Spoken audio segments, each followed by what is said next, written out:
and welcome to episode 217 of Board Game Blitz, a podcast about all things board games that you can listen to in less time than it takes for your computer to finish downloading updates when you have something you absolutely need to get done right now.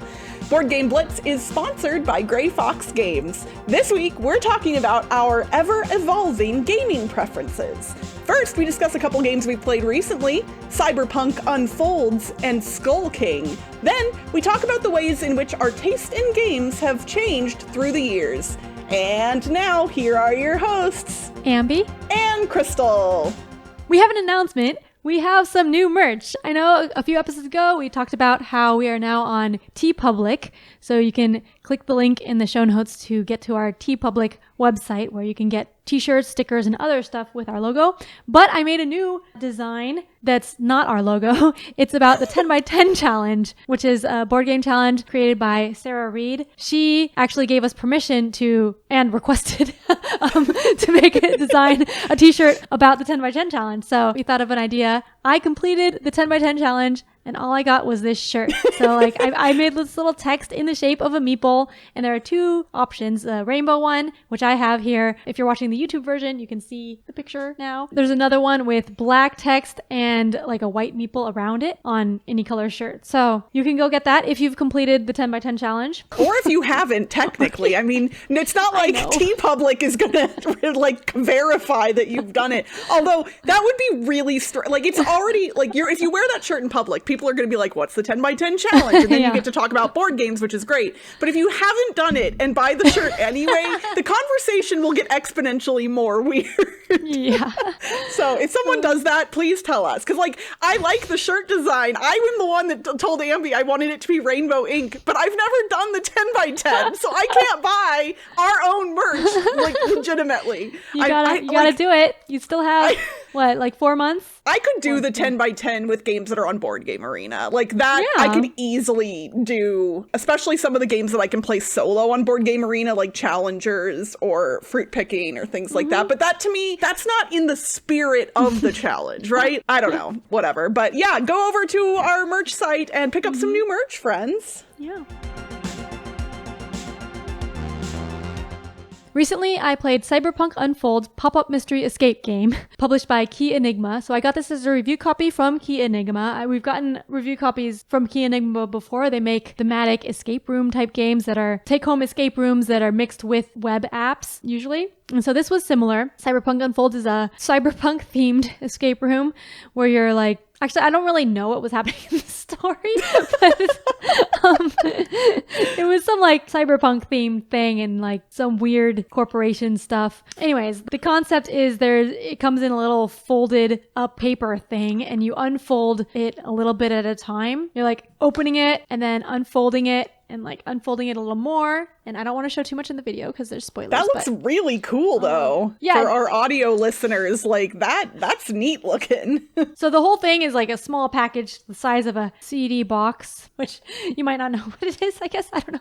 But, a jewel case. Yeah, jewel case. Yeah, so it folds out. It's kind of made out of really flimsy cardstock though. So sometimes when you're unfolding it, it's not easy to keep together because you're not supposed to unfold it too much and it's supposed to fold to a certain point, and it kind of has instructions. So at each step, it has a little video showing you how much to unfold it. So that you know how much you're supposed to unfold it. But then sometimes it falls back down, or some parts are falling and some parts were unfolding prematurely. So that was kind of fiddly to work with. So I was actually kind of disappointed by Cyberpunk Unfolds because I felt like the unfolding part didn't actually add anything and actually made it kind of harder to work with. The game itself, the puzzles, if you've played other Key Enigma games, it's kind of similar where you have a web app and then you have some physical stuff in here, but there's less physical stuff than other Key Enigma games I've played because it's just in this small little box. So there's the unfolding and then maybe some stuff that you punch out. And then there was a web app where you chat the answers, and that's also the hint system. I've mentioned before with Key Enigma, the hint system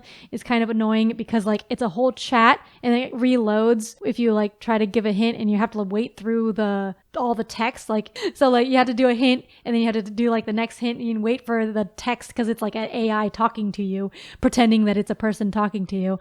And so that can be kind of annoying to try to get a hint if you want a hint the third step down. So you have to wait through all of that.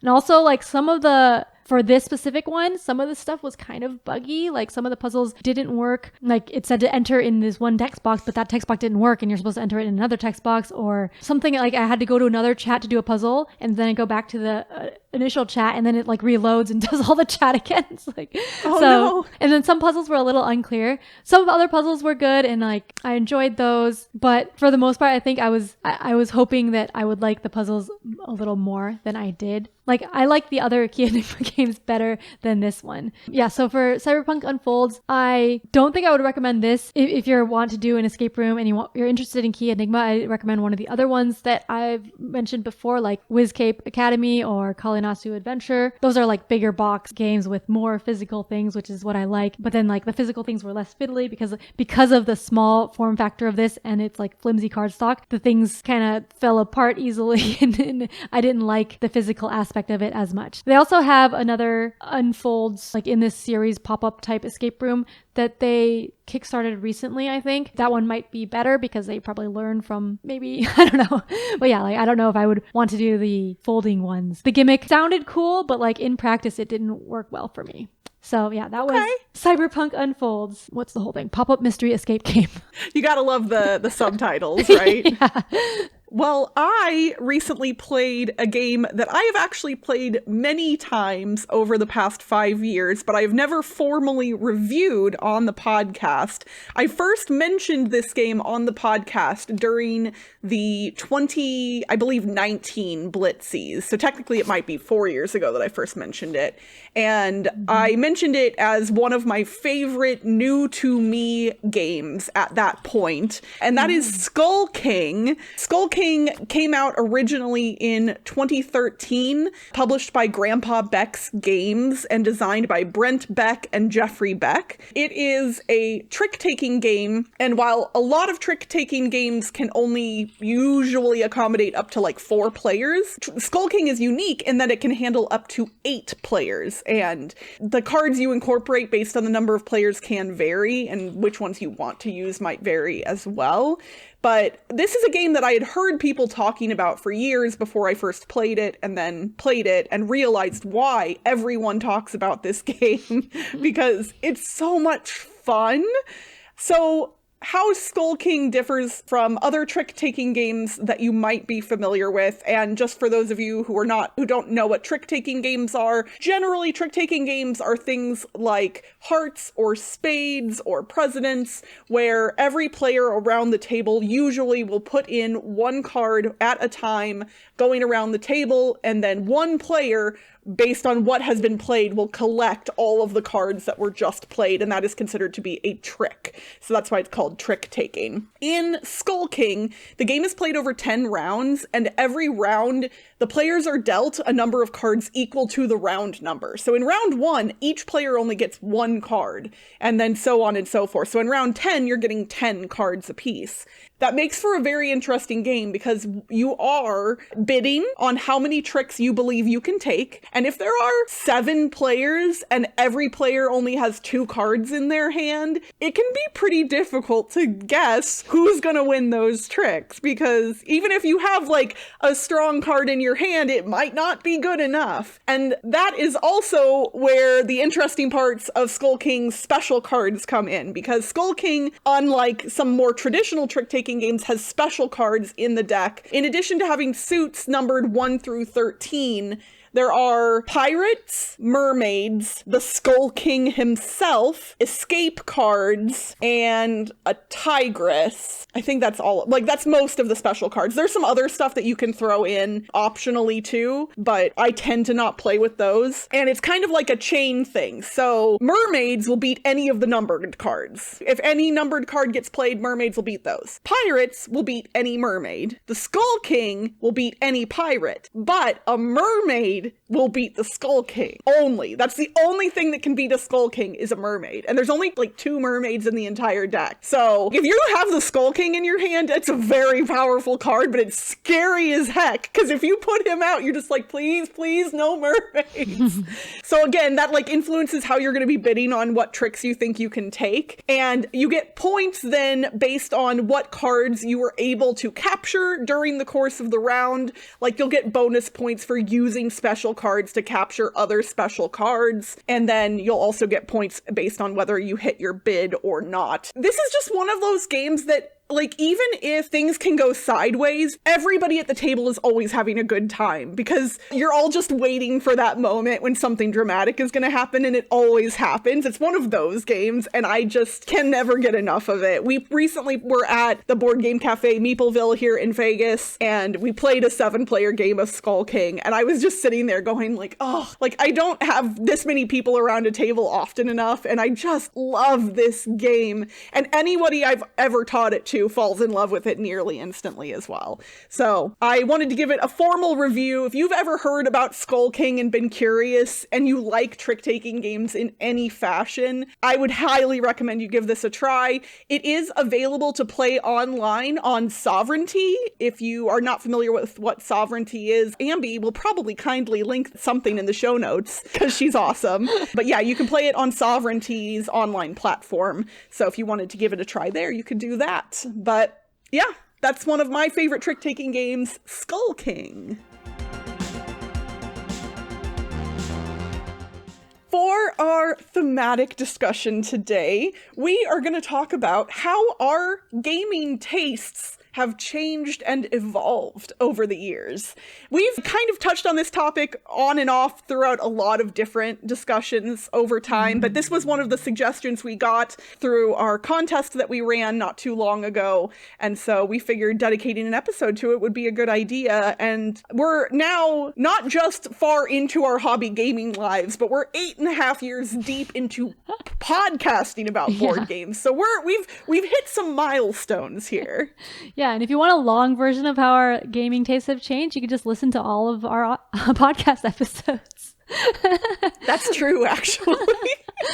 But I guess we were both gaming before we started podcasting too, and our tastes were different then too. Like we both gamed as kids and then as adults and as older adults. Yeah, because I think not all hobby gamers were gamers as kids. I mean, most kids play a board game or two, you know, like that's not uncommon.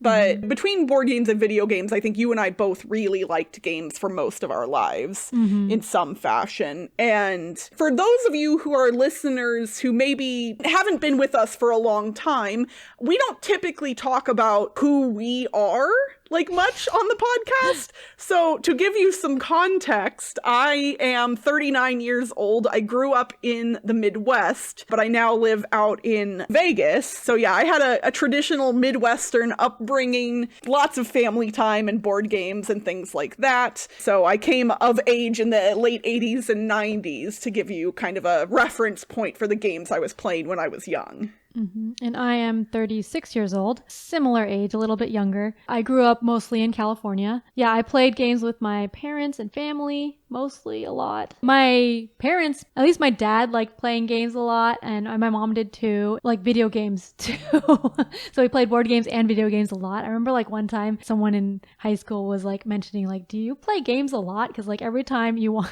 you're always asked, do you want to play a game or something? Like, I guess that's like my default thing to ask, like, does anyone want to play a game or something? So that was something that I did a lot and still do. I mean, it's fun, so why not? So my journey as far as how my tastes have changed, I went through kind of a period in my early adulthood where I wasn't gaming as much. And that wasn't for lack of wanting to, more like being an adult in the like early mid-aughts was rough. So I was stressed and working a lot and didn't have a lot of money. And one thing that you will learn about the board game hobby is having disposable time and disposable income do make that hobby easier. So once I did start building a collection and start gaming on my own, I definitely was kind of focused more on like family weight, entry level, gateway style games that I had played with my friends or I had been introduced to at the gaming group I played with in Kansas City before I moved out to Vegas.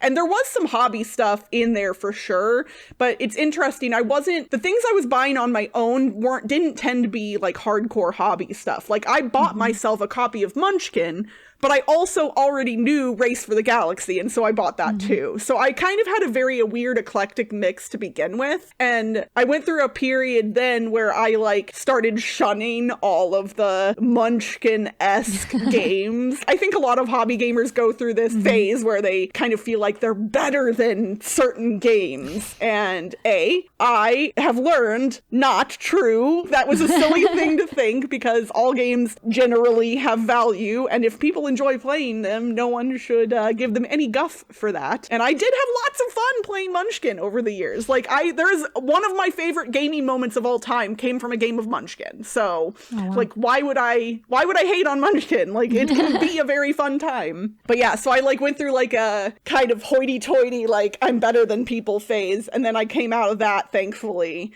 And I had a period where I wanted to try a lot of heavier games, and then and that's like when you and I started the podcast, I was like, I need to try an 18xx game, and then you all taught me an 18xx game, and I was like, I do not want to do that again. Like, thank you very much, but no more. And I've now kind of, like, firmly settled into the games that I tend to love the most usually happen to be solidly medium weight, approachable, but got some good strategy games. And I do like lighter stuff too, but I tend to not go for the really deep, heavy stuff on average. So for me, I played games in college a little bit, but didn't have much time for it. I played Dominion, and then, like, I never had my own copies of this. It was like other people had it, and there was a board game club that I was not part of because I didn't have time to play. I remember they had, like, Galaxy Trucker, and, like, I don't know if they had Twilight Imperium or something, but I just remember, like, they had games that I did not have time to play. And so I didn't look into them because I was very busy in college. After college, then I had time again, and so I started getting into board games myself, and with Toby, I think I started buying games. Like, I didn't really start buying games until after Toby and I kind of got into games together. We both realized that we had both played, like, Dominion and other hobby games and liked them, and so we started buying games, and we started getting, like, more hardcore games right at that. Like, Toby, something about Toby is, like, he likes going into the deep end. Like, with anything he does, he'll just try to do hardcore mode. So I think, like, one of the first games he went into the game store and asked, like, what's a super hard game that you have?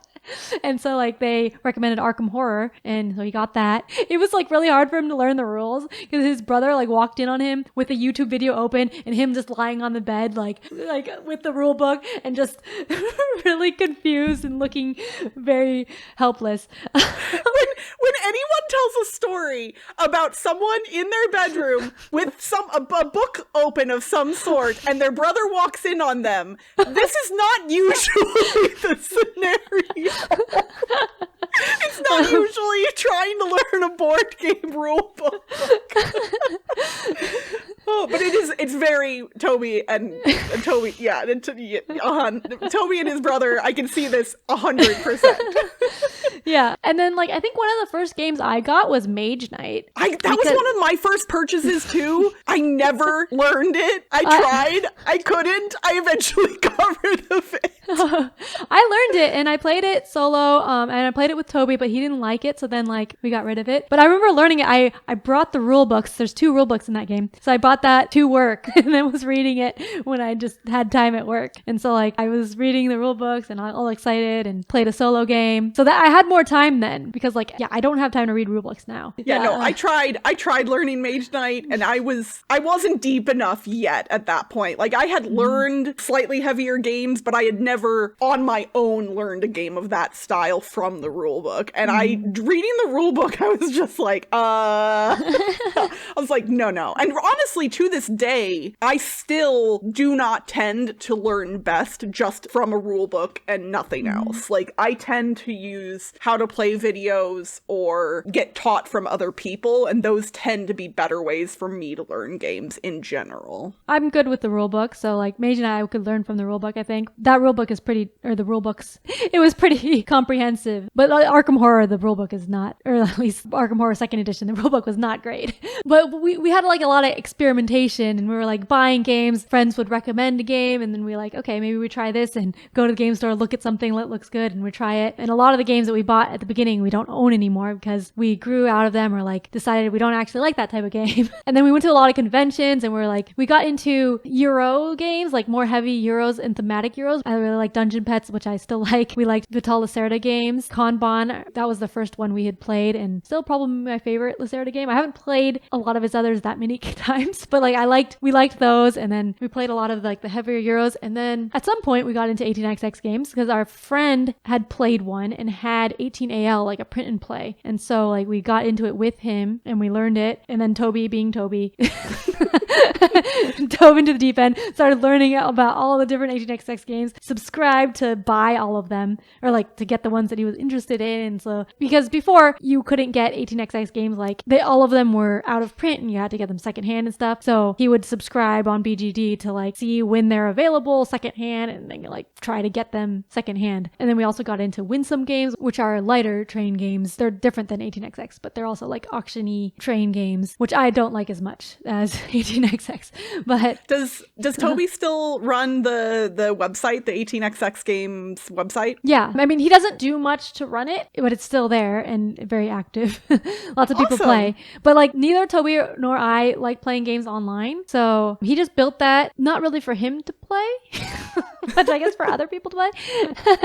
Well, he had built Rolling Stock first, which was his favorite game. He had built that website to play with his friends. We have friends in Florida who we met from conventions, and so he had wanted to make an 18xx game thing to play with. So yeah, that happened. Yeah, after we had kids, a lot of our gaming changed. So like right before kids, we were playing 18xx a lot. And when we played 18xx, we started not playing as many heavy Euro games, especially like the new ones coming out. Like we still like the thematic ones, but like ones that are just plain themes or like themes where it's not really integrated well with the mechanics, we still don't like that much. And then like a lot of the newer ones, we just stopped wanting to learn new games as much, because with 18xx games, we could play a new one and not have to learn as many rules because it's like similar mechanism, but then a different game. So it's like not as many new rules that you have to learn. Whereas if you're learning a new Euro game, you have to relearn everything and it takes longer. So we stopped doing that. And we started playing like light party games or 18xx games. And then when we had kids, we kind of stopped playing long games because we haven't had time. I still like it when we do play it, but it's like we don't have the mental energy or the time. And so now it's mostly just like light party games. We like lots of like word party games. I like deduction games. I mean, I've always liked deduction games, but like, yeah, because of the circumstances of our life, like our tastes have kind of had to change. But like you liked real-time games before you yeah, had kids, I liked real-time games too, yeah. I can imagine that having kids only solidifies that, because on average, most real-time games take less time to play because they are set, right? Like there is no like dilly-dallying in a real-time game. It's like, oh, this takes 10 minutes and that's it. Like that's the game. So yeah. And I guess also like having kids made me realize, or I know now for sure, like what types of games I like, because with other games, it's just like, I'm too exhausted. Like it's not, it's not worth it. Yeah. You're like, I could sleep or I could play a game. You're like, nope, sleep wins. Yeah. So I guess we used to be more omni gamers. I mean, we still will try like any game, but I think we're more observant of when we don't like a game, or like more vocal about it, maybe. I don't know. I definitely feel less pressure to like games, and it's not like that pressure ever came from anywhere specific, but when I was new to the hobby, internal pressure maybe, like I kind of just like felt like I should like all the games or something, and now I know better how to react when I don't like a game. Like I don't have to just be like, oh, this sucks, I hate it, because obviously that can make for an awkward situation depending on who you're playing with, the environment you're in. Like, if somebody brings a game over and they love it and you just start saying, oh, this is garbage, like that could potentially hurt that person's feelings, right? Like, I would never want to do that, obviously. And so I generally, can keep my feelings to myself if they are like, oh, here's a really good example. Everyone loves a game that I do not like, okay?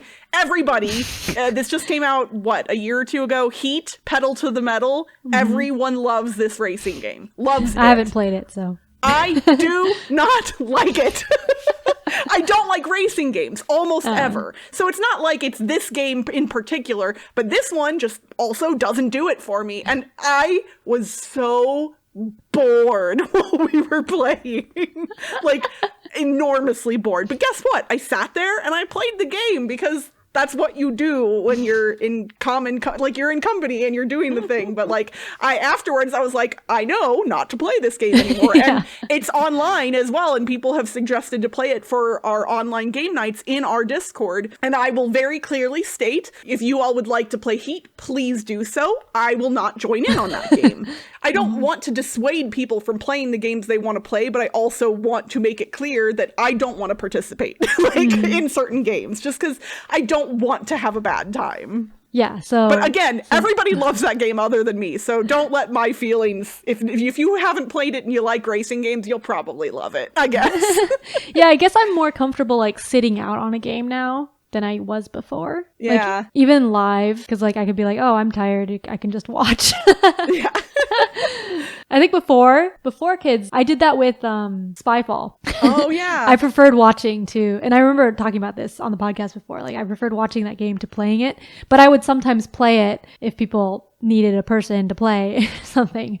But like, I prefer just watching, just because of like the way the stress felt for me was not Spyfall what I liked. Is uniquely stressful. I Yes, don't it's like different. it. I bought it when it came out because it got all the hype and everything, and I played it quite a few times, and then I was like, why am I still playing this? I don't enjoy it. Like, it's too stressful.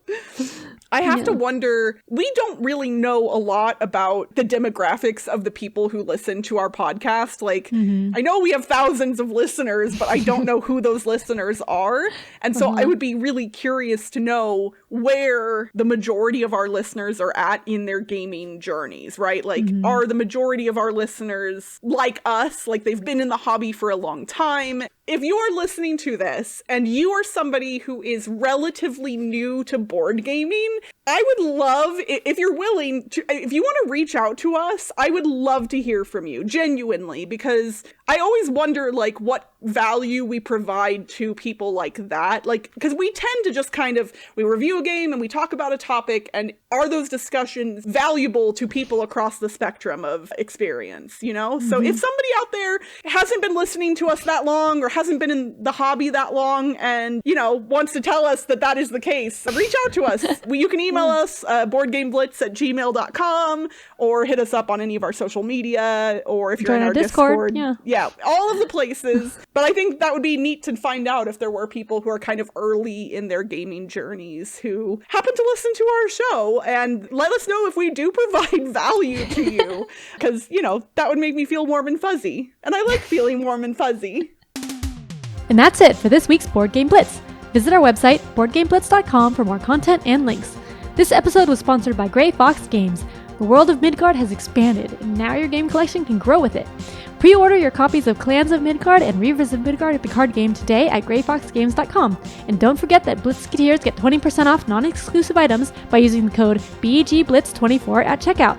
Join the Blitzketeer community on Discord for game nights, discussions, and more by following the link in the show notes. Support the show by leaving us a rating and review on your podcast provider.